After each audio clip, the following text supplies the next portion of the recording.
ሰላም ጤና ይስጥልን ክቡራን የዩቲዩብ ቤተሰቦች፣ የሰዓቱን አጫጭር መረጃዎች እየቀርብ ያለው እስከ ፍጻሜው አብራችሁን ቆዩ።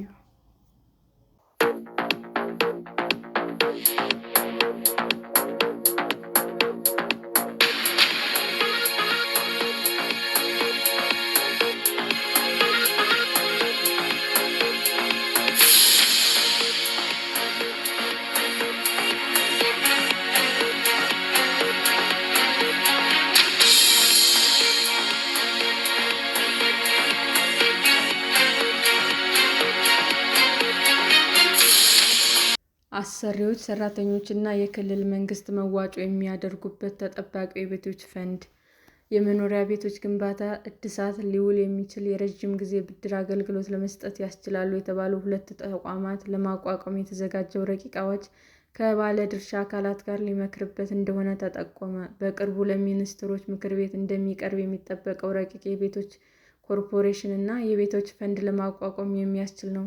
የተረቀቀው አዋጅም የኬንያን የቤቶች ፈንድ ልምድ ተንተርሶ የተዘጋጀ መሆኑም ታውቋል። በኮርፖሬሽኑ የሚተዳደረው ፈንድም ለቤቶች ልማት ብቻ ጥቅም ላይ እንደሚውል የተገለጸ ሲሆን፣ የቤቶች ፈንድ ዋነኛ ዓላማ የሚሆነው ከተለያዩ ዘርፎች ፋይናንስን ማሰባሰብ ሲሆን፣ ይህንንም በፈንዱ የሚሰበሰበውን ፋይናንስ ደግሞ የሚተዳደረው በቤቶች ፋይናንስ ኮርፖሬሽን የሚል ስያሜ የሚሰጠው ተቋም እንደሆነ የከተማና መሠረተ ልማት ሚኒስቴር መረጃ ያመለክታል። በቅርቡ የኢትዮጵያ ብሔራዊ ባንክ ባዘጋጀው ፋይናንስ ፎረም ላይ የስራና ከተማ መሠረተ ልማት ሚኒስቴር የቤቶች ልማት መሪ ስራ አስፈጻሚ አቶ ጸጋይ ሞሼ እንደገለጹትም የቤቶች ልማት ፈንድ የሚሰበሰበው ከተለያዩ የፋይናንስ ምንጮች ሲሆን፣ ከዚህ ውስጥ ከሰራተኞች አሰሪዎች በየወሩ የሚዋጣ መዋጮ አንዱ ሆኖ በረቂቅ አዋጁ ተካትቷል። በዚህ ረቂቅ አዋጅ መሰረት ሰራተኞች ከሚያገኙት ደሞዝ 1.5 በመቶ፣ አሰሪዎቹ በተመሳሳይ 1.5 በመቶ ማዋጣት የሚጠበቅባቸው ሲሆን፣ በአጠቃላይ ከሰራተኛው እና ከአሰሪው የሚሰበሰበው 3 በመቶ ፈንድ ለቤት ልማት ፈንዱ ገቢ የሚደረግ ይሆናል። ለቤቶች ግንባታ የሚውል የረጅም ጊዜ ብድር ለማቅረብ ያስችላል ተብሎ የታመነበት ይህ ፈንድ ከሰራተኞች ከአሰሪዎች ከሚሰበሰበው መዋጮ ባሻገር የፌዴራል የክልል መንግስት ከዓመታዊ ካፒታል በጀታቸው በቋሚነት በጀት እንዲይዙ በሚያስችል መልኩ ረቂቅ ስለማዘጋጀቱም የአቶ ጸጋይ ማብራሪያ ያመለክታል። የፌዴራል የክልል መንግስት ከዓመታዊ የካፒታል በጀታቸው እስከ 5 በመቶ ለቤቶች ፋይናንስ እንዲይዙ የሚል አንቀጽ በረቂቁ መካተቱ ተጠቁሟል። አቶ ጸጋይ እነዚህ ድንጋጌዎች አስገዳጅ ሆነው እንዲሰሩባቸው ታሳቢ ተደርጎ ረቂቁ እየተሰናዳ ሲሆን፣ ከሰራተኞቹ ውጭ ያሉ ሌሎች ዜጎች ደግሞ በፈቃደኝነት ከወርሃዊ ገቢው 3 በመቶ ለፈንዱ ማዋጣት ይችላሉ።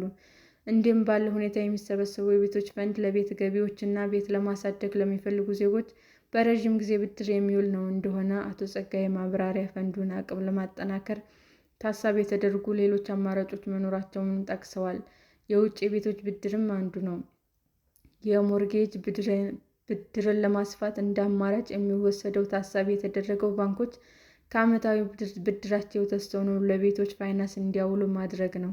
በኢንሹራንስ ኩባንያዎች በኩልም ለፈንዱ ሊኖራቸው የሚገባ አስተዋጽኦ በረቂቁ ውስጥ ስለመመልከቱም አስረድተዋል። በአጠቃላይ ረቂቁን በተመለከተ ፋይናንስን ተቋማትና ከባለድርሻ አካላት ጋር የሚመከርበት ስለመሆኑም ተጠቅሷል።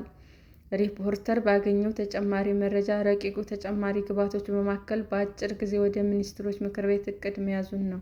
በእነዚህ አዋጆች ዙሪያ ያገኘነው ተጨማሪ መረጃ እንደሚያመለክተው ከተሞች ከሚሰበስቡት ገቢ እስከ 10 በመቶ የሚደርሰው ለዚህ ለቤቶች ፈንድ ፋይናንስ ማጠናከሪያ እንዲውል ታሳቢ ተደርጓል።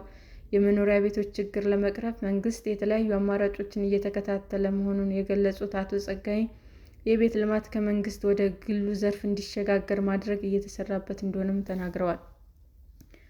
በአሁኑ ወቅት መንግስትና በግሉ ዘርፍ ጥምረት የቤቶች ግንባታዎች እየተካሄዱ ሲሆን በዚህ መሰረትም መንግስት መሬት ከማቅረብ የግል ዘርፉን ደግሞ ፋይናንስና ቴክኖሎጂን በማቅረብ ግንባታዎች እንዲካሄዱም እያደረገ ነው። ለዘለቄታ ግን የቤቶች ፈንድ ማቋቋም በፈንዱ የሚሰበሰበውን ፈንድ በተለያዩ አማራጮች ለቤት ልማት እንዲውል ማድረግ በመሆኑ የቤቶች ፈንድ ማቋቋምና አስተዳደሩን በተመለከተ በተዘጋጀው ረቂቅ ላይ ከባለድርሻዎቹ ጋር በቅርቡ ውይይት የሚደረግበት ስለመሆኑም ጠቁመዋል። የፈንድ አስተዳደሩን በተመለከተ በረቂቅ ውስጥ የተለያዩ አማራጮች የቀረቡ ስለመሆኑ በጉዳዩ ዙሪያ ከተሰጠው ማብራሪያ ለመገንዘብ ተችሏል። ፈንዱ በባንኮች በኩል ስራ ላይ እንዲውል የሚደረግ ሲሆን ባንኮችም ይህንን አገልግሎት የሚሰጥ ራሱን የቻለ መስኮት በመክፈት አገልግሎት እንዲሰጡ የሚያስችል አሰራር ታሳቢ ተደርጓል። በኢትዮጵያ ሊቋቋም የታሰበው የቤቶች ፈንድ ኮርፖሬሽን ረቂቅ ሕግ የኬንያ ድንጋጌ መሰረት ስለማድረጉ ተደጋግሞ የተገለጸ ሲሆን የኬንያ ቤቶች ልማት ፈንድ አስገዳጅ ሕግ በ2004 የጸደቀ ነው። ሰራተኞች፣ አሰሪዎች በግዴታ ለፈንዱ ማዋጣት እንዳለባቸውም ያስገድዳል። ለቤቶች ልማት ፈንድ ከሰራተኞች ተቆርጦ ለፈንዱ እንዲውል የተደነገገው የደሞዛቸው 1.5 በመቶ ሲሆን ከአሰሪውም በተመሳሳይ 1.5 በመቶ እንዲያወጣ የሚያስገድድ ነው። ይህ ፈንድ የሚያሳስበው የኬንያ ገቢዎች ቢሮ እንደሚሆን የሚያመለክተው የኬንያ ሕግ በአዋጁ በተደነገገው መሰረት ወርሃዊ ክፍያን ያልፈጸመ በየወሩ 3 በመቶ ቅጣት ይጣልበታልም ይላል። የኬንያ ቤቶች ልማት ፈንድ የሚተዳደረው ደግሞ ለዚሁ ስራ በተቋቋመ ሲሆን አፈጻጸሙን ይከታተላል። ፈንዱ ስራ ከጀመረ በኋላም በየዓመቱ 250,000 ቤቶችን ለመገንባት ታሳቢ ያደረገ በመሆኑ ያመለክታል። እንዲህ ባለ ሁኔታ የሚሰበሰበው ፈንድ የቤቶች ግንባታዎች ከማከናወን ባሻገር ለስራ ዕድል ፈጠራም እንደሚያግዝ ያመለክታል። ኢኮኖሚያዊ የሚያነቃቃ ስለመሆኑም ድንጋጌው የፈንዱን ጠቀሜታ በተመለከተ ከተጠቀሱ ነጥቦች መካከል ተካቷል። በኢትዮጵያ እንዲህ ያለውን ፈንድ ለማቋቋም ፈንዱን የማስተዳደር ዙሪያ የተጠቀመው ፈንዱ የቤቶች ፋይናንስ ኮርፖሬሽን በሚል ስያሜ በሚጠቅሰው አካል ነው። በዚህ ጉዳይ ላይ ያነጋገርናቸው የሕግ ቤቶች ባንክ ስራ አስፈጻሚ አቶ ግሩም ጸጋዬ ለቤቶች ልማት የሚል ፋይናንስ ለማግኘት ራሱን የቻለ የቤቶች ፈንድ ለማቋቋም መወሰኑን ለዚህም ረቂቅ ማዘጋጀቱንም ጥሩ መሆኑን ገልጸዋል። ከ6 ሚሊዮን በላይ የቤት ፍላጎት ባለቤት ባለበት ሀገር ውስጥ እንዲህ ያለ ፈንድ ተቋቁሞ መስራት ከተቻለ የቤት ችግርን በተወሰነ ደረጃም ቢሆን ማቃለል አይቻልም ይላሉ። ሆኖም የቤቶች ልማት የሚለውን ፋይናንስ የማስተዳደር ስራን ፈንዱን በብድር መልክ ለተጠቃሚ እንዴት መድረስ አለበት የሚለው ጉዳይ ግን ግልጽ መሆን አለበት። ቤቶች ፋይናንስ ዙሪያ በተደረገ ውይይት መገንዘብ የቻልኩት የፈንድ ከብሔራዊ ባንክ ውጭ ባለ አካል የሚተዳደር መሆኑ ነው ያሉት እኚህ ባለሙያ ይህ ሀሳብ የማይደግፉት መሆኑንም ገልጸዋል።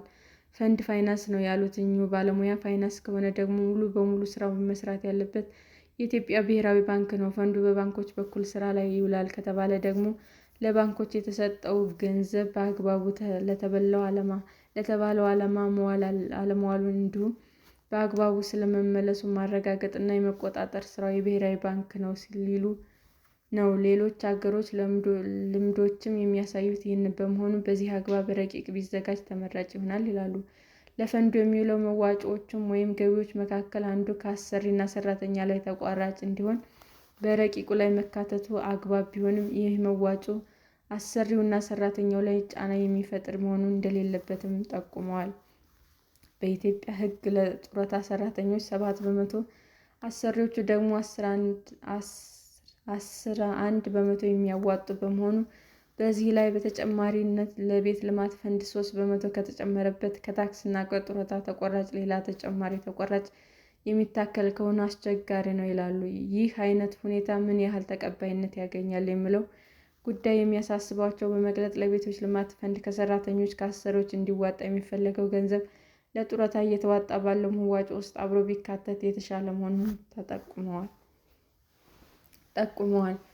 በሁለቱም ወገን ለጡረታ ከሚሰበሰበው 18 በመቶ ውስጥ 2 ወይም 3 በመቶ ሊታሰበው የቤቶች ልማት ፈንድ እንዲገባ ማድረግ የተሻለ መሆኑንም ይመክራሉ።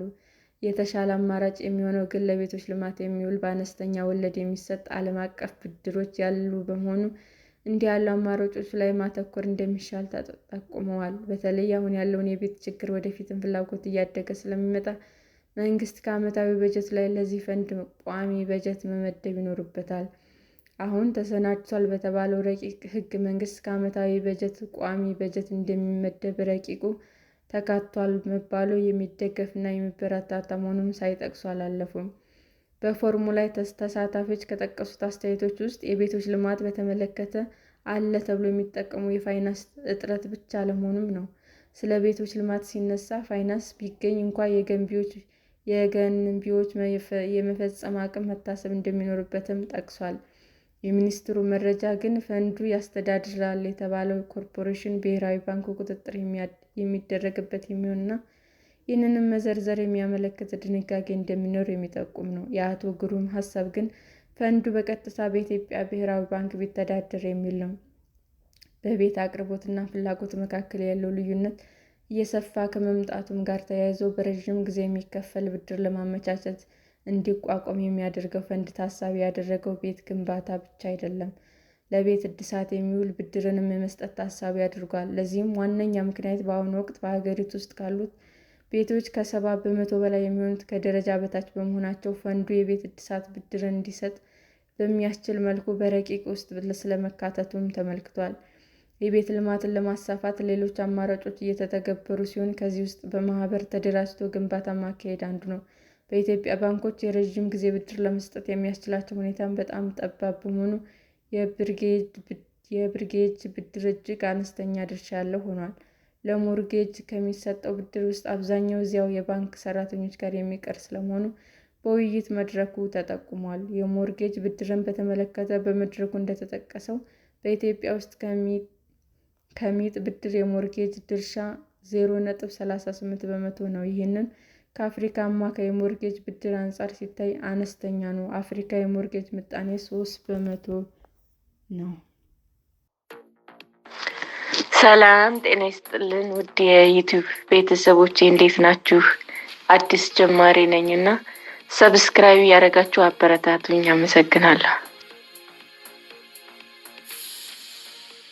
ክቡራን የዩቲዩብ አድማጮቻችን ለሰዓቱ ያቀረብኩላችሁ አጫጭር መረጃዎች ይህንን ይመስል ነበር። በሌላ መረጃ እስክንገናኝ ሼር፣ ላይክ፣ ሰብስክራይብ እንዲሁም ቢቀርብልን የምትሉት መረጃ ካለ ኮሜንት እያደረጋችሁ ቸር ቆዩን።